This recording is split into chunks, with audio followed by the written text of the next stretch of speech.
اعوذ باللہ من الشیطان الرجیم بسم اللہ الرحمن الرحیم۔ السلام علیکم عزیز طلباء، قرآن آن لائن 5 میں خوش آمدید۔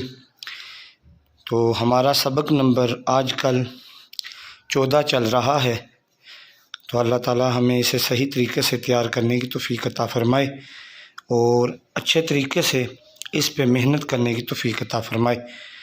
تو چلیں سبق نمبر 14 کو سٹارٹ کرتے ہیں۔ بسم اللہ الرحمن الرحیم۔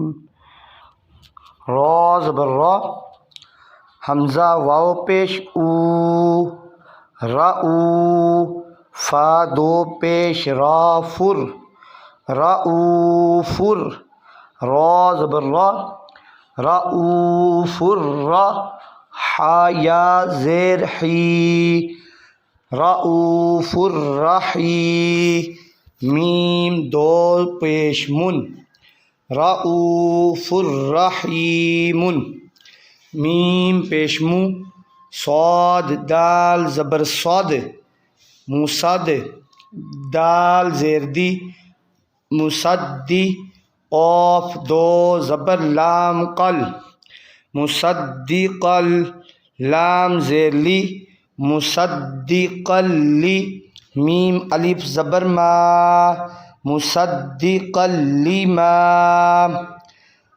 ان دونوں لفظوں پہ ادغام کا قاعدہ جاری ہو رہا ہے، کیونکہ رؤوف الرحیم میں فا دو پیش فن ہے، اس کے بعد را آ گیا یرملون میں سے، اس لیے ادغام کا قاعدہ۔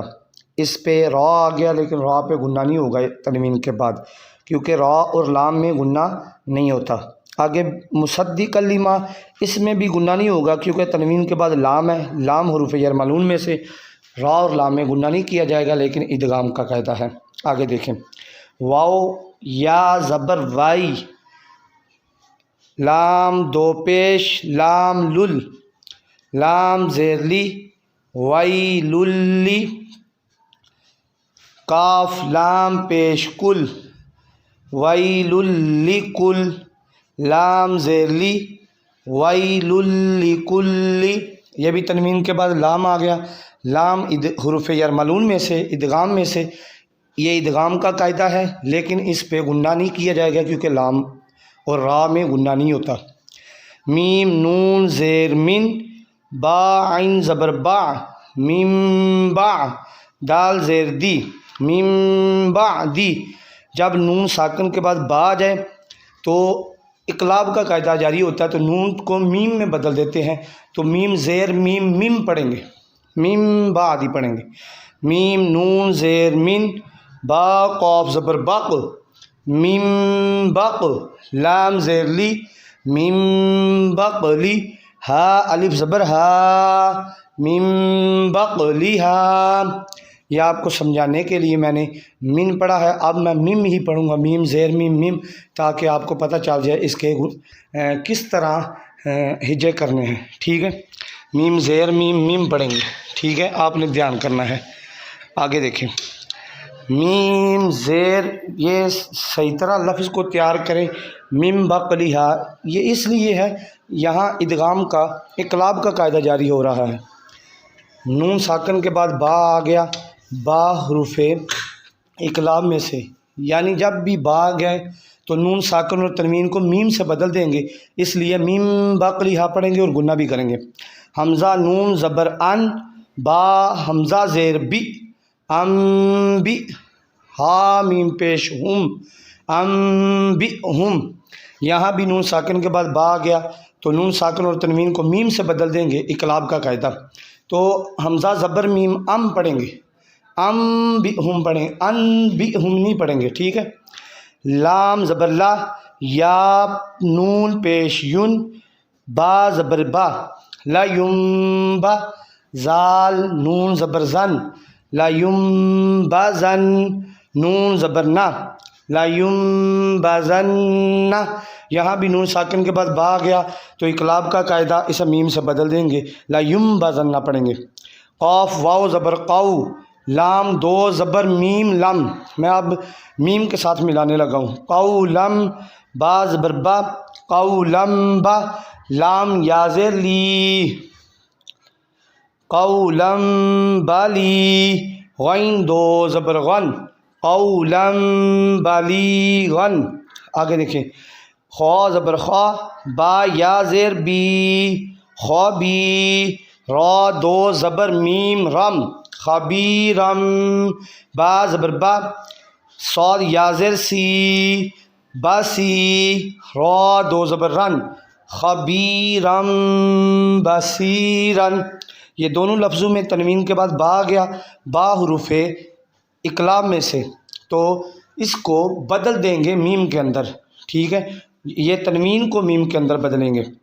جیم نون زبر جن، نون زبر نہ، جنہ، تا دو زیر میم تم، با زیر بی، جنتم بی، را با زبر رب، واو زبر واہ، جنتم برب واہ، تا دو زیر تن، جنتم برب واتن۔ یہ بھی تنوین کے بعد با آ گیا، تو اس کو با کو تنوین کو میم کے اندر بدل دیں گے، اقلاب کا قاعدہ، با جو ہے حروف اقلاب میں سے۔ کاف زیر کی، را الف زبر را، کی را، میم دو زیر میم میم، کرامم، با زبر با، را زبر را، کرامم بارا را، تا دو زیر تن، کرامم بارا راتن۔ یہ بھی تنوین کے بعد با آ گیا، تو میم یعنی تنوین ہے اس کو میم کے اندر بدل دیں گے، تو میم بارہ راتن پڑھیں گے۔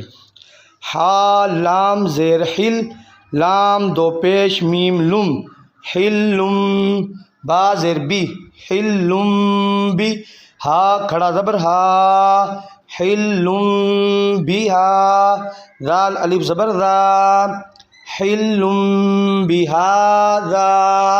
یہ بھی تنوین آ گیا، تنوین کے بعد با آ گیا، تو تنوین کو میم کے اندر بدلا، تو حلم بہذا بن گیا۔ صاد میم پیش سم، میم دو پیش میم سم، سمم، با کاف پیش بک، سمم بک، میم دو پیش من، سمم بکمن۔ تو یہ بھی تنوین میم دو پیش من تھا، من کے بعد با آ گیا تنوین کے بعد، تو با یعنی تنوین کو میم کے اندر بدلا، تو سمم بن گیا، اقلاب کا قاعدہ اور گننا بھی ہوگا۔ اللہ تعالی ہمیں صحیح طریقے سے تیار کرنے کی توفیق عطا فرمائے۔ اور میں نے یہ جو ہجے کچھ اس طرح کرتا رہا کہ پہلے میں نے کیے میم نون زیر من، اس کے بعد با عین زبر با، دال زیر دی، با دی، تو میں اس لیے کرتا رہا تاکہ آپ کو اقلاب کی سمجھ آ جائے، کس طرح چینجنگ ہو رہی ہے، کس طرح تبدیلی ہوئی اور کس طرح اقلاب کا قاعدہ جاری ہوا۔ بعد میں آخری لفظوں میں جس طرح قولم بلیغن میں لام دو زبر میم لم میں نے پڑھا، لام دو زبر لن نہیں پڑھا، اس لیے تاکہ آپ کو سمجھ آ جائے کہ کس طرح اقلاب کے اندر تبدیلی ہو رہی ہے۔ اللہ تعالی ہمیں صحیح طریقے سے پڑھنے کی توفیق عطا فرمائے اور اس سبق کی مشق کرنے کی توفیق عطا فرمائے اور اس کو اچھے طریقے سے سمجھنے کی توفیق عطا فرمائے۔ جزاک اللہ خیرا و احسن الجزاء۔